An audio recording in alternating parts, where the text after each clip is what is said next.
Progesterone है।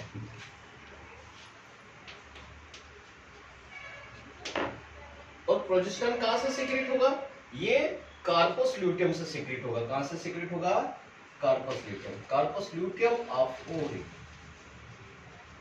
ओरी की कार्पस ल्यूटियम से। जो एस्ट्रोजन हार्मोन था वो थीका इंटरना से, जो फॉलिकल की थीका सेल से सीक्रेट होता है।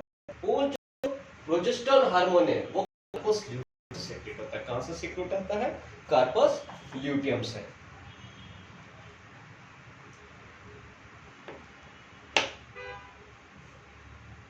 क्या करता है प्रोजेस्टेरॉन? एक तो अपन ने देखा था कि ये स्ट्रेस साइकिल को मेंटेनेंस करने में काम आता है। स्ट्रेस साइकिल में इसका इंपॉर्टेंट है, ठीक है। कार्पस ल्यूटियम से सीक्रेट होगा प्रोजेस्टेरॉन, मतलब ये प्रेगनेंसी को मेंटेनेंस करता है। किसको? प्रेगनेंसी को मेंटेनेंस करता है। बहुत महत्वपूर्ण क्वेश्चन है। हार्मोन ऑफ प्रेगनेंसी, तो वो कौन सा है? प्रोजेस्टेरॉन है। कौन सा है हार्मोन प्रेगनेंसी का? प्रोजेस्टेरॉन है, ठीक है।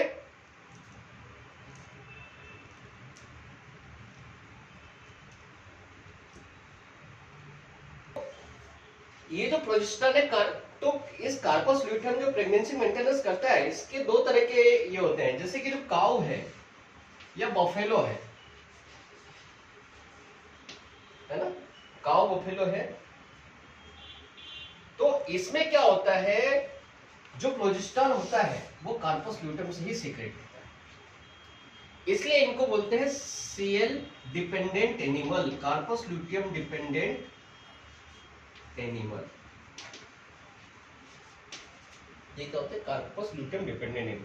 कुछ एनिमल जो कार्पस ल्यूटियम के प्रोजेस्टेरॉन पे डिपेंड नहीं करते, जैसे कि क्या? कौन? मेयर और सीप और बीच। मेयर, सीप और बीच, ये कुछ ऐसे एनिमल होते हैं जो कार्पस ल्यूटियम के प्रोजेस्टेरॉन पे डिपेंड नहीं करते, इसलिए इनको बोलते हैं non dependent on corpus luteum. ये नॉन डिपेंडेंट होती है, ये कार्पस ल्यूटियम पे डिपेंड नहीं होती, नॉन डिपेंडेंट। लेकिन काऊ बफेलो है ना, काऊ बफेलो और got and peak, cow buffalo got and peak, ये ऐसे एनिमल होते हैं जो कार्पस ल्यूटियम पर डिपेंडेंट होते हैं प्रोजेस्टेरॉन के लिए। लेकिन मेयर, सीप एंड बीच कार्पस ल्यूटियम पर डिपेंड नहीं होते हैं। काहे के लिए? उसके प्रोजेस्टेरॉन हार्मोन के लिए, ठीक है। क्लियर है? तो ये स्टेरॉइड हार्मोन है, ये फीमेल के स्टेरॉइड हार्मोन हुआ। अब बचता है मेल का स्टेरॉइड हार्मोन, जिसे बोलते हैं टेस्टोस्टेरोन। क्या बोलते हैं उसको? टेस्टोस्टेरोन। ये फीमेल का हार्मोन हुआ है।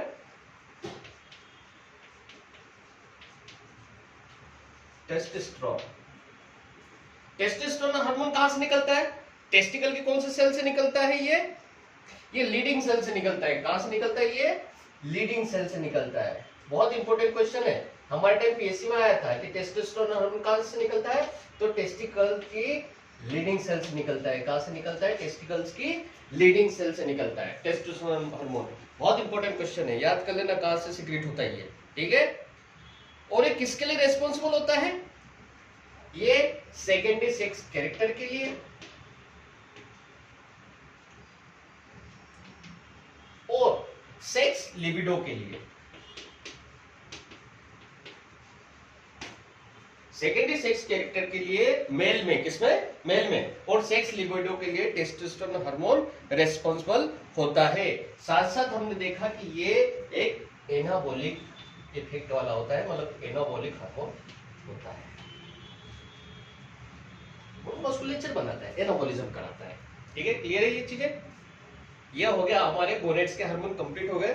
आप कुछ रिलैक्सिंग यूट्रस से निकलते हैं हार्मोन, जैसे कि कुछ रिलैक्सिन है, प्रोस्टाग्लैंडिन है ना, ये कुछ हार्मोन है जो कि यूट्रस से और इन चीजों से निकलते हैं। इनिबिन और मेन चीज तो प्रोस्टाग्लैंडिन ही आता है, जो कि सारे टिश्यू से निकलता है। कि लेकिन महत्वपूर्ण है कि प्रोस्टाग्लैंडिन में क्या कहता है? ल्यूटोलाइटिक इफेक्ट होता है कुछ चीजें के।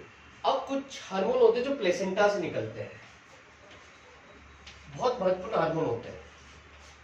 लेकिन इसमें वेरी करता है कि कौन से प्लेसेंटा से निकलता है, कहां से निकलता है, निकलता है। लेकिन हर इन स्पीसीज की प्लेसेंटा से अलग अलग हार्मोन निकलते हैं। तो सबसे जो पहला हम बात कर रहे हैं HCG, human chorionic gonadotropic hormone, जो कहां किसकी किसकी प्लेसेंटा से निकलेगा, एचसीजी। ये थोड़ा ध्यान रखना चाहिए, ये ह्यूमन और मंकी की प्लेसेंटा से निकलता है।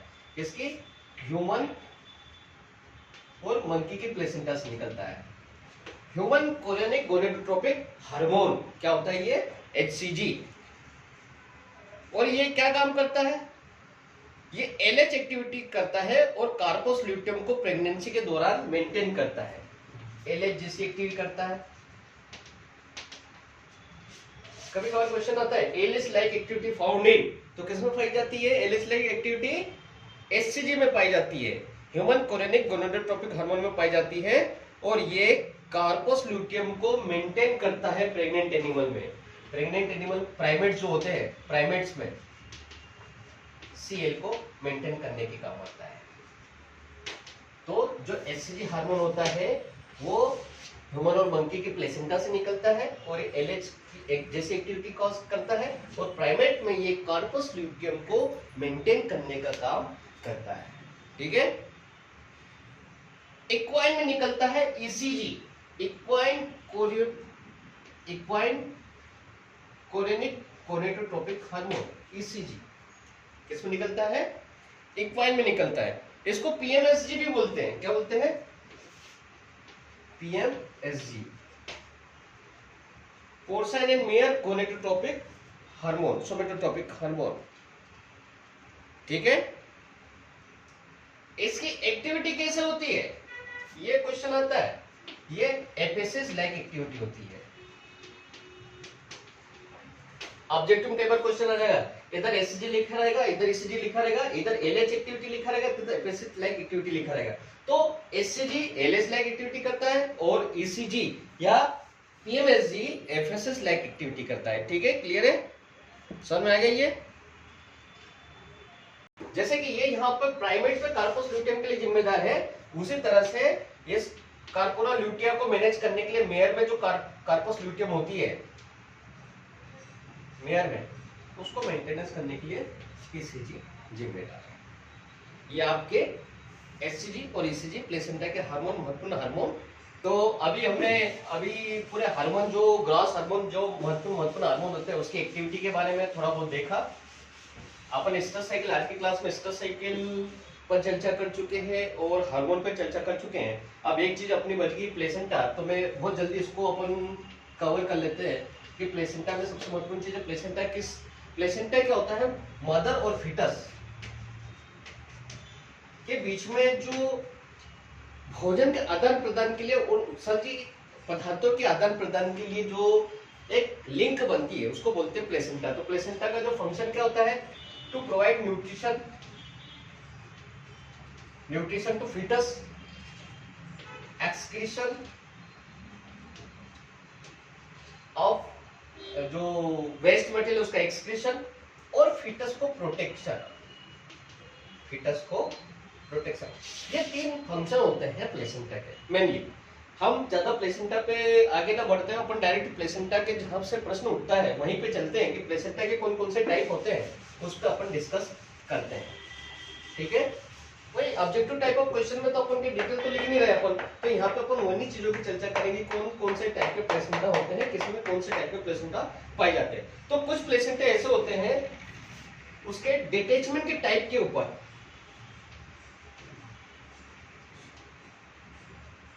मतलब जब बर्थ होता है तो प्लेसेंटा निकलता कैसे है उस पर डिपेंड करता है। तो एक होता है डेसिडुएट प्लेसेंटा, और एक होता है नॉन डेसिडुएट प्लेसेंटा। अटैचमेंट के आधार पे जब जन्म होता है तो प्लेसेंटा के निकलने के आधार पे उसको जो बांटा गया है, दो भागों में बांटा गया है। एक होता है डेसिडुएट प्लेसेंटा और एक होता है नॉन डेसिडुएट प्लेसेंटा। तो नॉन डेसिडुएट प्लेसेंटा जो होता है उसमें जो फ्यूजन होता है फीटल और मैटरनल टिश्यू का, वो सेपरेशन जो होता है बर्थ के समय, वो आसानी से हो जाता है, उसको बोलते हैं नॉन डिसिडुअस। ठीक है, तो नॉन डिसिडुअस में मतलब फीटस, जब मैटरनल और फीटस के बीच में जो कनेक्शन होता है वो सेपरेशन आसानी से हो जाता है। तो नॉन डिसिडुअस प्लेसेंटा के एग्जांपल किसमें है? काउ, बफेलो, मतलब यहाँ पे प्लेसेंटा आसानी से डिटेच्ड हो जाता है, उसको बोलते हैं नॉन डिसिडुअस प्लेसेंटा, जो कि बर्थ से निकल आता है। Cow, buffalo, mare, ewe and sow, mare, ewe, sow, इसमें आसानी से निकल आता है, उसको बोलते हैं नॉन डिसिडुअस। लेकिन डिसिडुअस प्लेसेंटा में क्या होता है? मैटरनल टिश्यू भी आ जाते हैं बाहर, इनमें इंटेंस कनेक्शन होता है मैटरनल टिश्यू और फीटल टिश्यू में, और ये जन्म के दौरान बाहर आ जाते हैं। ये जो डिसिडुअस प्लेसेंटा के जो एग्जांपल है वो कौन से हैं? आपके डॉग, आपको से एग्जांपल ध्यान है कि डिसिडुअस प्लेसेंटा के एग्जांपल क्या है? Dog and kid. Non deciduous placenta के एग्जांपल क्या है? Cow, buffalo, mare, ewe and sow. Intimate connection नहीं होता इसलिए यहाँ पे पूरा बाहर आ जाता है, इसमें इंटीमेट कनेक्शन इसलिए बाहर नहीं आते हैं। फिर प्लेसेंटा के तो कुछ मॉर्फोलॉजिकल कैरेक्टर के ऊपर डिपेंड करता है उसका प्लेसेंटा का क्लासिफिकेशन। ये तो अटैचमेंट के ऊपर था कि कैसे अटैच होता है, कुछ मॉर्फोलॉजिकल कैरेक्टर के ऊपर डिपेंड करता है, मॉर्फोलॉजिकल कैरेक्टर के ऊपर। यदि प्लेसेंटा पूरे प्लेसेंटा पर विलय हो, एंटायर प्लेसेंटा पे विलय हो, तो उसको क्या बोलते हैं? पूरे प्लेसेंटा पे यदि अपने को विलय देखने के लिए मिलते हैं तो उसको बोलते हैं डिफ्यूज प्लेसेंटा। क्या बोलते हैं उसको? Diffuse placenta. पूरी प्लेसेंटा पे, एंटायर प्लेसेंटा पे हमको विलय देखने के लिए मिले, उसको बोलते हैं डिफ्यूज प्लेसेंटा। और इसके एग्जांपल है कुछ अंगुलेट, जिसमें सो बोले तो क्या बोलते हैं? सो किसको बोलते हैं? किसकी फीमेल को बोलते हैं? सो एंड मेयर, इसमें डिफ्यूज प्लेसेंटा का एग्जांपल है। कभी एग्जांपल आएगा कि डिफ्यूज प्लेसेंटा किसमें पाई जाती है, तो सो और मेयर में डिफ्यूज प्लेसेंटा पाई जाती है, इसके एग्जांपल है। फिर कभी कभार किसी एनिमल में कुछ ग्रुप में होते हैं प्लेसेंटा, है ना, ग्रुप में होते हैं, कुछ ग्रुप बना के विलय के ग्रुप होते हैं जिसमें प्लेसेंटा उसमें अटैच होता है मैटरनल फीटल मेम्ब्रेन से, जिसको बोलते हैं कोटिलिडनरी प्लेसेंटा। कोटिलिडन टाइप की होती है, क्या बोलते हैं? कोटिलिडनरी प्लेसेंटा। इसमें ग्रुप में विलय होते हैं, उसको बोलते हैं कोटिलिडनरी प्लेसेंटा। तो कोटिलिडन किस में पाए जाते हैं? बताओ, कोटिलिडनरी प्लेसेंटा किस में मिलेगा आपको? काउ, बफेलो और सीप गोट में भी मिलेगा ना, कोटिलिडन मिलेंगे, सीप एंड। तो जो रूमिनेंट्स होते हैं उसमें कोटिलिडनरी प्लेसेंटा पाया जाता है, मतलब कोटिलिडन पाए जाते हैं। क्लियर है? कभी कभार किसी स्पीसीज में गर्डल लाइक स्ट्रक्चर होता है, मतलब एक गर्डल बेंड की तरफ आ जाता है जिसके कोरियोनिक सेक के रूप में होता है ना, गर्डल लाइक स्ट्रक्चर होता है, पूरा ऐसा अटैचमेंट होता है गर्डल लाइक, है ना, उसको बोलते हैं झोनरी प्लेसेंटा। क्या बोलते हैं उसको? झोनरी प्लेसेंटा, झोन में पाया जाता है।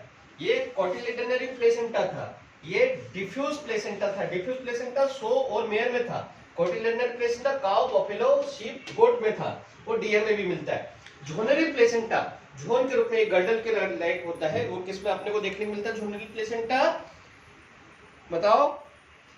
Zonary placenta girdle like structure होता है, और इसके एग्जांपल होते हैं आपके bitch and so, bitch and cat, है ना, bitch and cat, zonary placenta. बहुत महत्वपूर्ण, कभी कभार प्रश्न होता है कि डॉग में कौन सी प्लेसेंटा पाई जाती है? तो डॉग में झोनरी प्लेसेंटा पाई जाती है। कौन सी प्लेसेंटा पाई जाती है डॉग में? झोनरी प्लेसेंटा पाई जाती है। ओके,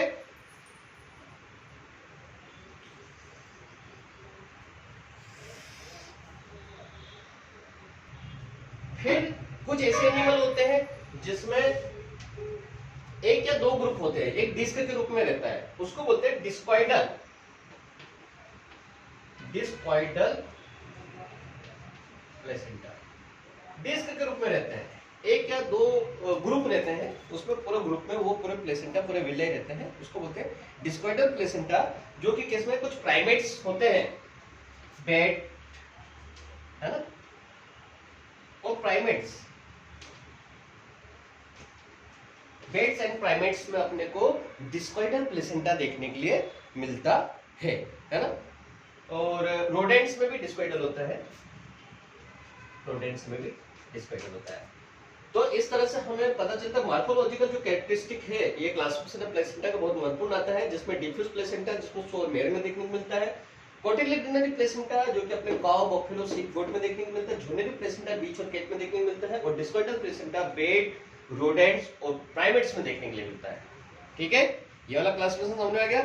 बस यहीं से कुछ एक दो प्रश्न बनते हैं, कभी कभार कुछ क्वेश्चन आ जाते हैं, तो हमको ये याद होना चाहिए। ठीक है, जो महत्वपूर्ण क्लासिफिकेशन है वो उसकी जो अटैचमेंट होती है, जो एपिथेलियम का अटैचमेंट होता है, हिस्टोलॉजिकल कैरेक्टर होता है, उस पर डिपेंड करता है, उसकी हिस्टोलॉजिकल कैरेक्टर पे।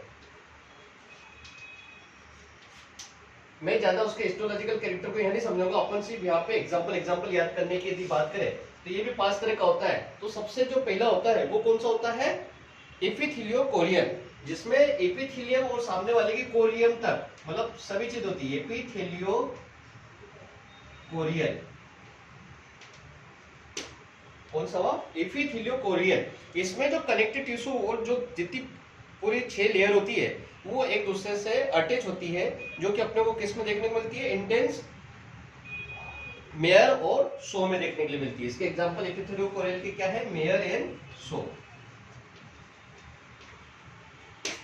एपिथेलियो कोरियल, ये सॉरी हाँ, एपिथेलियो कोरियल जिसमें पूरी लेयर होती है, जैसे फीटल जो फीटल्स की जो मेम्ब्रेन होती है, fetal vascular endothelium, connective tissue of chorionitis, serosal ectoderm, uterine epithelium, connective tissue of endometrium, endothelium की जो मैटरनल वेसल्स होती है वो सारी इन्वॉल्व होती है। ये होती है एपिथेलियो कोरियल में। दूसरी होती है सिंडेस्मो कोरियल। कौन सी होती है, सिंडेस्मो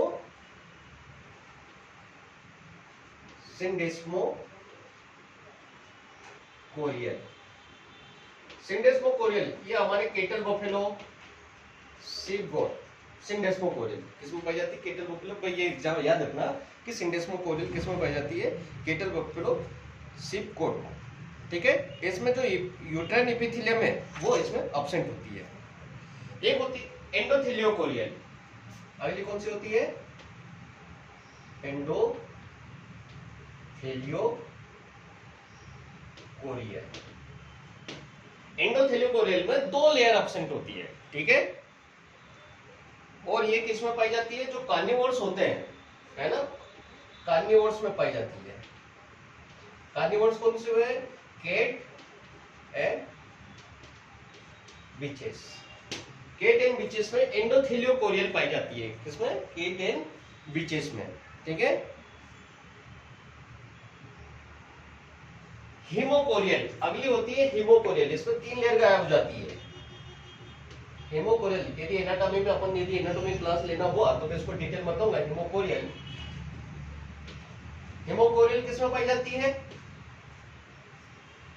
इसमें सिर्फ ये तुम्हारे रोडेंट्स और आर्थ्रोपोड्स में पाई जाती है, रोडेंट्स में पाई जाती है, रोडेंट्स में अपने को देखने के लिए मिलती है हीमोकोरियल है ना। जो इंसेक्टिवोर्स होते हैं, बेट्स है ना, आर्थ्रोपोड्स में पाई जाती है। आखिरी होती है हीमो एंडोथेलियो कोरियल, लास्ट जो होती है वो हीमो एंडोथेलियो कोरियल। इसमें ब्लड में ही एंडोथेलियम घुस जाती है, हीमो एंडोथेलियो कोरियल। मतलब डायरेक्ट ब्लड से ये अपना न्यूट्रिशन ग्रहण करते हैं। ये किसमें होती है, रेट्स, गिनी पिग और रेबिट। किसमें, रेट्स, गिनी पिग और rebate.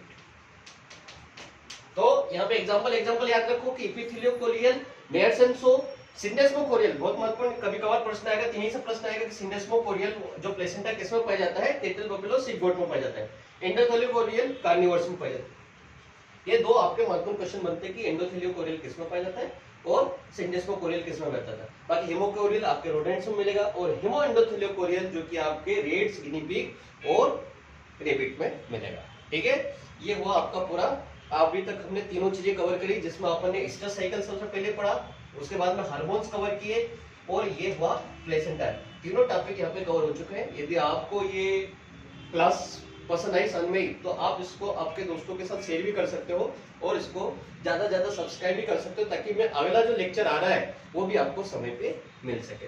Thank you so much.